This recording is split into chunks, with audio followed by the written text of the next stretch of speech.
Hi everybody and welcome to the video. आज के video में मोहित सर के साथ में एक बार फिर से आप लोगों के सामने आया हूं और मोहित सर से हम बहुत बेसिक चीजें पूछने वाले हैं, लेकिन वो बेसिक चीजें आप लोगों की लाइफ के अंदर बहुत ज्यादा इंपॉर्टेंस रखती हैं अगर आप प्लान कर रहे हैं अपनी फर्दर स्टडीज को। यानी कि आप सोच रहे हैं कि यार मुझे आईआईटी क्रैक करना है या नीट क्रैक करना है या प्री फाउंडेशन में आकर के आपको ओलंपियाड्स में अपनी प्रिपरेशन को कोटा से ही आगे बढ़ाना है।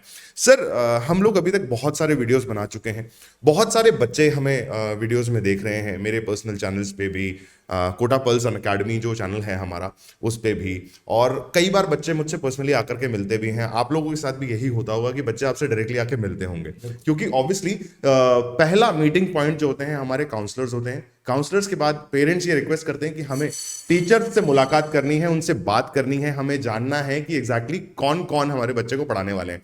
तो इसलिए मैंने कहा कि टीचर्स से भी आप लोग मिलते हैं। सर सबसे पहला सवाल जो बहुत सारे बच्चे, जैसे मेरे जो छोटे छोटे कजन्स वगैरह हैं और नीस है, वो सब लोग ये पूछते हैं कि यार कोटा ही क्यों? मतलब हम अजमेर में रह के भी पढ़ाई कर सकते हैं, हम जयपुर में रह के भी पढ़ाई कर सकते हैं, क्योंकि सब जगह सेंटर्स खुल रहे हैं सर। तो why Kota? What is the importance of Kota sir? ये बात सही है, सेंटर्स खुल रहे हैं, आपने बिल्कुल सही कहा। और बल्कि हम भी कोटा को ऑनलाइन अब पूरे ऑल इंडिया में ही ला रहे हैं, जैसा कि हमने पिछले पुराने वीडियो में भी बताया। लेकिन फिर इसके बावजूद भी अगर मैं बोलूँगा कोटा आ सकते हो तो कोटा प्रेफर करना चाहिए। तो फिर आपका क्वेश्चन आएगा क्यों? तो वो बहुत सिंपल सी चीज़ है कि इस सिटी को डेवलपमेंट जो हुआ है, अगर आप भी जानते हैं, शायद जब आप पैदा नहीं होंगे तब से यहाँ पर कोचिंग शुरू हो चुकी है। तो आईआईटी जेई कोचिंग को यहाँ चलते चलते 30 साल, और क्या है कि पूरा माहौल, यहाँ पर लोगों की सोच, यहाँ के टीचर्स, यहाँ पर हर समय बच्चे को इस तरीके से ग्रो किया जाता है कि वो आईआईटी और मेडिकल नीट के लिए फिट बने। तो ये सोच जो है ना, जैसे मान लीजिए, मैं एक एग्जांपल है, मान लीजिए आप कोई स्टूडेंट लाते हैं मेरे से और कहते हैं सर ये बच्चा जो है अच्छा तो है, लेकिन पता नहीं एग्जाम में क्या हो जाता है, ये अच्छा नहीं कर पाता है। ठीक। अब क्या होता है कि ये जो 20-30 साल गुजरे हैं इस इंडस्ट्री में, जो अनुभव लोगों का आया है और लोगों ने शेयर किया है हमारे साथ और हम आगे शेयर कर रहे हैं, उनसे हमें पता चलता है कि हमें उसके लिए बच्चे के साथ बैठना पड़ता है। वो ऑनलाइन तरीके से पॉसिबल नहीं है, और कहीं पर भी किसी भी सिटी में या इंडिया में कहीं भी इस तरीके से एनालिसिस नहीं होती है जो कोटा में होती है। तो हम क्या करते हैं कि हम बच्चे के साथ बैठते हैं, और विश्वास मानिए आप कि हम बच्चे का रफ वर्क तक देखना पड़ता है, ये समझने के लिए कि बच्चे की किस तरीके की सोच है, वो कितना पढ़ाई कर रहा है और कितना कन्वर्ट कर पा रहा है। ये मैं एक एग्जाम्पल दे रहा हूँ, एक एग्जाम्पल की मदद से आपको ये समझाना चाह रहा हूँ कि आखिरकार कोटा क्यों जरूरी है। जी सर, मैं, जैसे आपने कहा कि काफी वक्त हो गया है कोटा में कोचिंग इंडस्ट्री शुरू हुए, कोचिंग सेक्शन या सेक्टर को शुरू हुए। ये चीज मुझे एग्जैक्टली इसलिए याद है दोस्तों, क्योंकि मुझे आज भी याद है जब मैं काफी छोटा हुआ करता था, मेरे और मेरी सिस्टर के बीच में करीबन 5 से 6 साल का गैप है सर।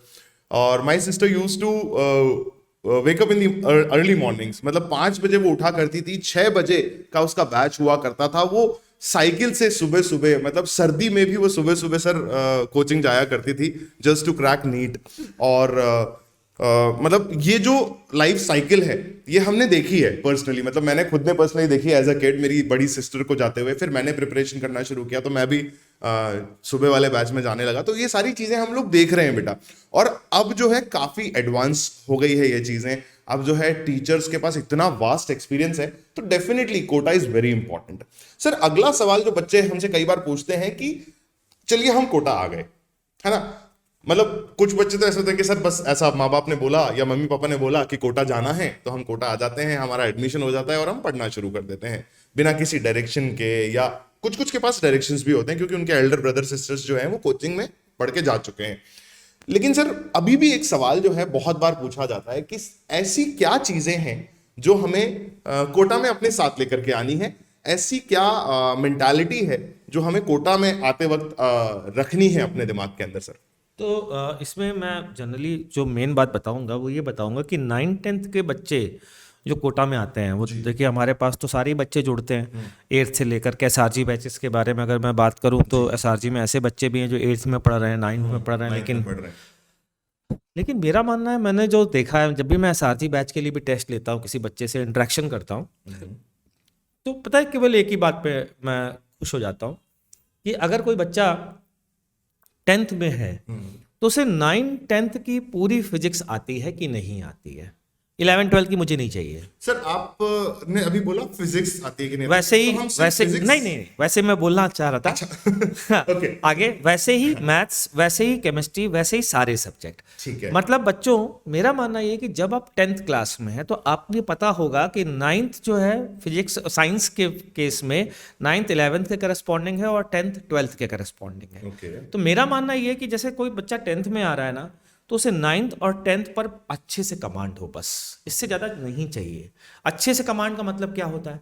अच्छे से कमांड का मतलब हाई फाई क्वेश्चन नहीं करने हैं। अच्छे से डेफिनेशन पता होनी चाहिए, उन डेफिनेशन का मीनिंग पता होना चाहिए। अच्छे से अगर कोई क्वेश्चन करना सीखा है तो उसके क्यों कर रहे हैं, कैसे कर रहे हैं, तो अपने लेवल पर फुल कमांड। जैसे मैं बताऊं आपको, आप करतब आपको मैं सिखाता हूं तो 100 करतब एक तो होता है सिखाता हूं आपको, या एक ही करतब को 100 बार सिखाऊं, है ना? ये जो स्टेटमेंट है, हाँ ये मैं कई बार जो है इसको अनसुना कर देता हूँ, लेकिन actually this is very valid कि हम प्रैक्टिस जो करते हैं, बिल्कुल। या तो हम एक ही कॉन्सेप्ट की प्रैक्टिस 100 बार करें, हाँ या 100 अलग अलग कॉन्सेप्ट को प्रैक्टिस करें। बिल्कुल, मैं तो यही कहना चाहता हूँ कि जी बहुत कम सिलेबस 9th-10th का ही केवल सिलेबस, लेकिन उसकी प्रैक्टिस उस वो इतनी स्ट्रांग होनी चाहिए कि आपको 9th-10th का हर क्वेश्चन आता हो। बस यही रिक्वायरमेंट है। ये और इसी तरीके से अगर आप यहाँ 12th में एडमिशन लेते हो तो 11th की सारी चीज़ें आनी चाहिए। तो ये सिंपल सी रिक्वायरमेंट है बच्चों। बहुत ज़्यादा बहुत हाई फाई ऐसा लोगों में अगर सोच पैदा हो रखी है कि कोटा जाना है तो बहुत हाई फाई आना चाहिए, नहीं आना चाहिए। बल्कि मैं तो कहता हूँ अभी से शुरू हो जाओ। 9th-10th की आप प्रैक्टिस अगर करना शुरू कर देते हो तो आप अप्रैल आते आते अच्छा हो जाओगे, कोई दिक्कत ही नहीं है, है ना? सर इसको अगर सिंपल शब्दों में मैं आप लोगों को बताऊं तो यार, हम कई बार सुनते हैं कि हमारे बेसिक कॉन्सेप्ट्स क्लियर होने चाहिए। तो वो बेसिक कॉन्सेप्ट्स जो है ना बेटा, वो वही है कि अगर आप अभी 8th क्लास में हैं तो अपनी 8th क्लास को प्रॉपरली पढ़ें, 9th क्लास में है तो 9th क्लास को प्रॉपरली पढ़ें, क्योंकि अगले साल जो है आपको उन्हीं चीजों को थोड़ा सा और वास्ट तरीके से समझाया जाता है और उन्हीं चीजों को एक्सटेंड किया जाता है, राइट? सर अगला सवाल जो इस क्वेश्चंस के लाइनअप में आता है वो ये है कि मैं चाहे 8वीं कक्षा से प्रिपेयर कर रहा हूं, मैं चाहे 9th से प्रिपेयर कर रहा हूं, मैं चाहे 11th से प्रिपेयर करूं, 10th से प्रिपेयर करूं, लेकिन ड्यूरिंग द प्रिपरेशन पीरियड जो मेरा स्टे यहां रहने वाला है, उस दौरान जो है मुझे एग्जैक्टली क्या क्या चीजें दिमाग में रखनी चाहिए और क्या मेरी मेंटालिटी रहनी चाहिए मेरे स्टे के दौरान या मेरी प्रिपरेशन के दौरान, जो मेरा माइंडसेट रहना चाहिए, क्या वो हर साल बदलना चाहिए, या मैं एक ही माइंडसेट के साथ सारी क्लासेस को पार करता चलूं कोटा में रह करके और फाइनली अपना पेपर दे दूं और कॉलेज सेलेक्ट कर लूं? इसमें तो मैं यही बोलना चाहूँगा कि माइंडसेट जो है ना, वो आपका सीखने का होना चाहिए, सबसे इम्पोर्टेंट है। ओके मतलब आप यहाँ पर आए हो तो आपका माइंडसेट होना चाहिए कि कितना ज़्यादा सीखें। अब माइंडसेट सीखने का क्यों होना चाहिए सर? ये आपने तो ऐसी बात कह दी कि जो हर कोई टीचर कह सकता है ना? सीखने के तो सर वही तो आए हैं। हाँ, मतलब सीखने के लिए तो आए हैं, अब इसीलिए तो फीस दे हाँ, रहे हैं। इसलिए फीस दे रहे हैं। तो मैं थोड़ा डिटेल में समझाता हूँ। जी सीखने का पर्पस ये है कि बच्चों का माइंडसेट बन जाता है टेस्ट में टॉप करना, जी टेस्ट में अच्छी रैंक लाना, टेस्ट में खराब रैंक आ गई तो दुखी हो जाना। मैं कह रहा हूँ ये माइंडसेट नहीं होना चाहिए। इर्रिस्पेक्टिव ऑफ टेस्ट, आप अपने आप से पूछिए कि आप कितना सीख रहे हैं। सीखने का प्रयास लगातार करना है, 2 साल 3 साल 4 साल सीखने का प्रयास 100% होना चाहिए। जब आप रात को सो अपने दिल पे हाथ रखो और पूछो कि क्या मैंने आज ईमानदारी से सीखा है, इररिस्पेक्टिव ऑफ योर रिजल्ट्स। ये सबसे इंपॉर्टेंट है। और सही बताऊं तो इस चीज़ से बच्चों के ऊपर कभी प्रेशर भी नहीं आता। जो फालतू के प्रेशर बच्चों के ऊपर आते हैं वो इसीलिए आते हैं क्योंकि वो टेस्ट की परफॉर्मेंस देख करके परेशान होते हैं। तो बस मेरा यही कहना है, माइंडसेट होना चाहिए सीखने का। और जब सीखने का माइंडसेट होता है ना तो हम टेस्ट के मार्क्स से घबराते नहीं हैं, खराब मार्क्स आने से खुश होते हैं। क्यों? आपके जब खराब मार्क्स आए तो इसका मतलब है आपके पास सीखने की ज़्यादा गुंजाइश है, इसको यूं लीजिए। तो ऑटोमेटिकली आप खुश होइए कि अरे वाह, इस पेपर ने तो मुझे और ज़्यादा सिखाया। जितने खराब मार्क्स आ रहे हैं आप कह रहे हैं सीखने को भी बहुत बचा है, चलिए एनालिसिस करते हैं क्या सीखने को बचा है, सीखते हैं। तो सीखने का माइंडसेट होना चाहिए, इसके अलावा और कुछ नहीं चाहिए। Right sir.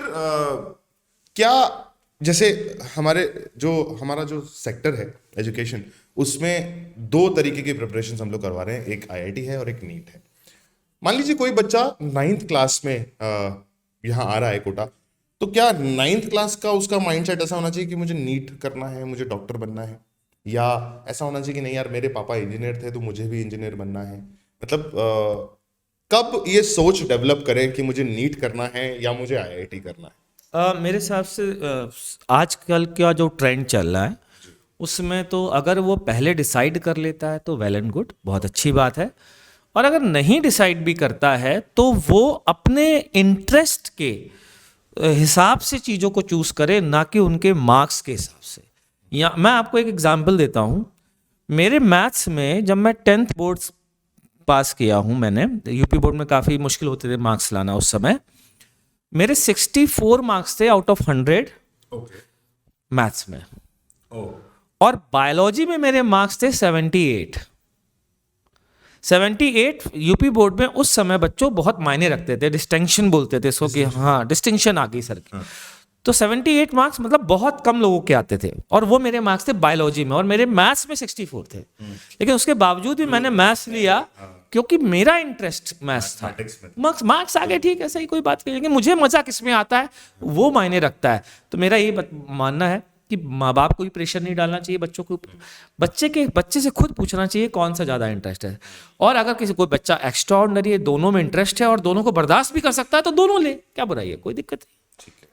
मतलब वो और बायो को ऑप्शनल लेकर के और उसमें कर सकते हैं, ऐसे कई बच्चे हुए हैं। क्योंकि जैसे जो है 2 सब्जेक्ट ऑब्वियसली कॉमन होते हैं। जैसे ऋषित का हम लोगों ने इंटरव्यू लिया था, तो ऋषित की नीट में 26 रैंक शायद, हाँ 26 रैंक थी, और जेई में भी उसकी 500 समथिंग रैंक थी। तो अगर अच्छा बच्चा है तो एक्सेप्शनल्स आर ऑलवेज देयर बच्चों। और इसी एक्सेप्शनल वर्ड के साथ मैं ये बताना चाहूंगा आपको कि यार हम लोग कई बार जो है ना रिपब्लिक डे जो है सिर्फ 26 जनवरी तक सेलिब्रेट करते हैं, लेकिन अनअकैडमी आप लोगों को मौका दे रहा है 31 जनवरी तक रिपब्लिक डे सेलिब्रेट करने का। That is why what we are doing is 23% जो हमारा ऑफ वाला ऑफर चल रहा था वो हमने अभी 31 तारीख तक के लिए एक्सटेंड किया हुआ है। ये तो 26 तक था ना केवल।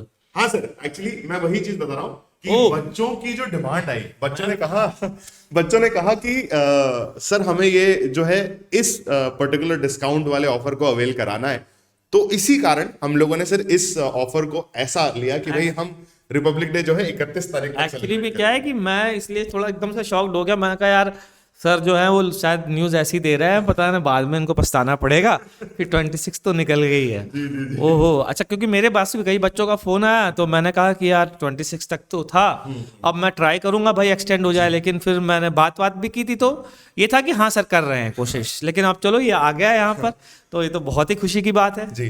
तो बच्चों ध्यान रखिएगा कि ये जो 23% वाला ऑफ जो ऑफर था उसको आप 31 जनवरी 2023 तक अवेल कर सकते हैं, यानी कि अभी 2 दिन बाकी हैं। आज का दिन पूरा बाकी है और कल का दिन शाम तक, या यूं कहिए कि EOD, दैट मींस अगर आप चाहेंगे तो 11 साढ़े 11 तक भी इस ऑफर को अवेल करवा सकते हैं। हमारे काउंसलर्स से बात कीजिए। अगर आप चाहते हैं कि आज के 2 दिनों में हमारे काउंसलर्स खुद से आपको रीच आउट करें, तो एक गूगल फॉर्म लिंक जो मैंने डिस्क्रिप्शन में और कमेंट बॉक्स में पिन कर रखा है, प्लीज उसको फिलअप कीजिए और उसके थ्रू हमारे काउंसलर्स आप तक पहुंचेंगे। उनसे अपने सारे सवालों के जवाब मांग लीजिए, सारे क्वेश्चंस उनसे पूछ लीजिए और एडमिशन या एनरोलमेंट का प्रोसेस शुरू करवा दीजिए। क्योंकि याद रखिए 23% वाला ऑफ जो है सिर्फ और सिर्फ 31 जनवरी 2023 तक के लिए अवेलेबल है। उसके बाद पता नहीं कब क्या हो जाए। Thank you everyone for joining us in the video. Thank you Mohit sir for answering all the questions which you answered.